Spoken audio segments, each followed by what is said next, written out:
મહેનતથી જ મળે. ધારાસભ્ય મહેનતથી બની શકાય, પોલીસે મહેનતથી બની શકાય, ડ્રાઈવરે મહેનતથી બની શકાય, વેપારી બધી જ વસ્તુ મહેનતથી થાય છે. કશું જ મફત નથી થવાનું.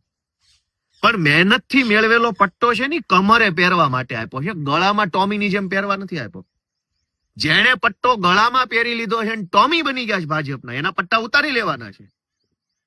કમરનો પટ્ટો કમરે પહેરો, ટાઈટ ઉભા રહો, ટટ્ટાર ઉભા રહો, કરોડરજ્જુ ઉપર ઉભા રહો, છાતી કાઢીને ઉભા રહો, સિંઘમની જેમ કામ કરો તો સેલ્યુટ છે અમારી.